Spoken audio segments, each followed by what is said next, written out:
Welcome back, folks, to WrestleRant. I'm Graham GSM Matthews, and from now until the Royal Rumble in late January, we're covering every installment of the Royal Rumble in WWE history as seen on the WWE Network. And today we're talking about Royal Rumble 1989, so the second installment in the pay-per-view's illustrious history, kicking it off with a six-man tag team match, 2 out of 3 count falls, with the Hart Foundation and Jim Duggan taking on and defeating the Fabulous Rougeaus and Dino Bravo in a very good opening six-man tag team match. All 6 guys were very good workers, more so the Hart Foundation and Fabulous Rougeaus, and even Dino Bravo to an extent than Jim Duggan. But I thought the 2 tag teams were kind of the showcase, were kind of the focus of the matchup, with Duggan and Bravo holding their own, making this a very fun 6-man tag. And the 2 out of 3 count falls kind of made it. I mean, I would have probably had the match go a little bit longer. I would have given it just 15 minutes alone for 1 fall, much less 3. But still, I can't complain. It was a fun match. And while watching it too, it was, I've talked about Dino Bravo in the past and being such a great heel in past SummerSlam reviews, Survivor Series reviews, and I got a little curious about him, so I did some more research on him, and I guess he was murdered in the mid-90s, and his death was one of the most mysterious of all time, and how he was killed and whatever. So I won't go into the details here, but it was a little sketchy. And then the Fabulous Rougeaus, I'm surprised we don't hear more about them too. They're a great tag team. They were entertaining as all hell, very good in the ring, but not only were they a great gimmick, like the Bushwhackers, I didn't really have much against them going into the Hall of Fame this year because they were over, people liked them, they were a good gimmick. They were good in the ring, but they were kind of more comedy-driven during their WWF run, also including their past stints in other companies, in other organizations, and other, what's the word that I'm looking for? In other territories, I guess is what I'm trying to say here. That's why they were inducted into the Hall of Fame. But the Fabulous Rougeaus were, in addition to being extremely entertaining, were very good workers too. And I'm surprised they're not already in the Hall of Fame, and they should be at some point. But anyway, very good opening tag team match from these 6 guys. After that, Rockin' Robin defending the Women's Championship against Judy Martin. A very boring match. I was surprised this match got longer than the opener, because it wasn't a very good match. I didn't care about either woman. I know nothing about either woman. And that's not just speaking from ignorance. I just thought the in-ring action was kind of dull. Didn't really care for it. Dragged on a lot longer than it should have. I mean, kind of just ate up TV time. But that's what it was. Fine for what it was. Didn't really care for it too much, though. After that, King Haku versus Harley Race in a King of the WWF match. Now, King Haku was, of course, King of the Ring at that period in time. Harley Race had already been King of the Ring, and they were battling for the crown on this show. 10 times more prestigious from when we had it, as opposed to King Barrett versus R-Truth on the Money in the Bank kickoff show, or it was the Battleground kickoff show a couple months ago for the crown of the WWE. This is when the title of King of the Ring still meant something in this company. But anyway, a very good match, a lot different than a lot of the other matches, than all the other matches on this card, and that it was very old school. And it's not really hard to see why, given who was involved. Harley Race, needless to say, a very old school wrestler.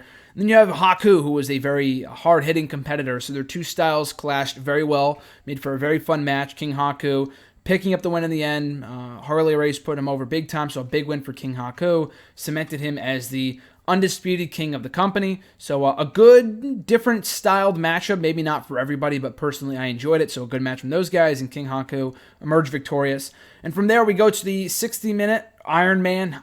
Almost said 60-minute Iron Man, but a 60-minute plus Royal Rumble matchup, the second ever in the company's history. I thought it was even better than the first one, kind of on the same level in the respect that it didn't really set the stage for many feuds at WrestleMania that year. It was more so the following year where I kind of caught on, that feud is going to be at WrestleMania, that feud's going to culminate at WrestleMania.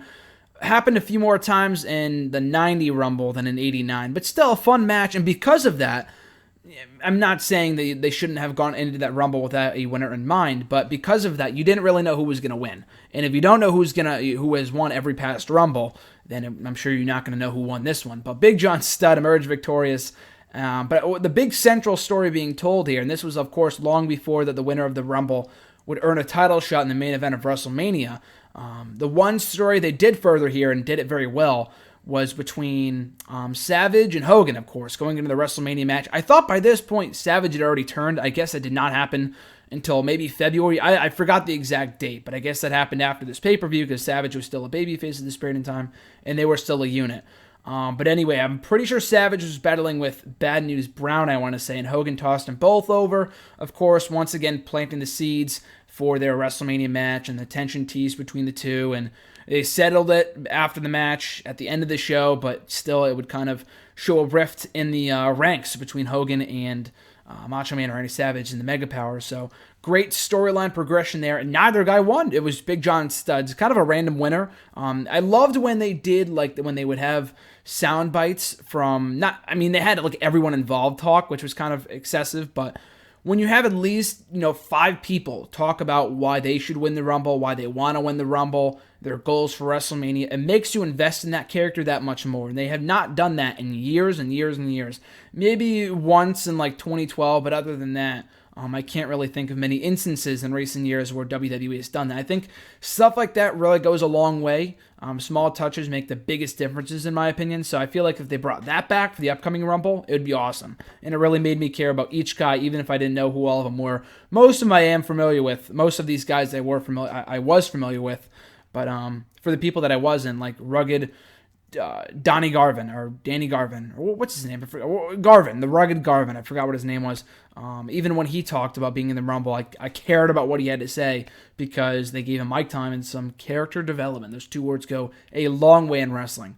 But on the whole, I thought it was a good show. Once again, a very fun event. I thought the Rumble was kind of on the same level as the year before, and the undercard was pretty good too. Only 4 matches, but still very entertaining. We had the opener, which was great. The women's match was kind of forgettable, but you can skip right past that. King Haku and Harley race, another good match. And the Rumble going over an hour long, an hour and 4 minutes.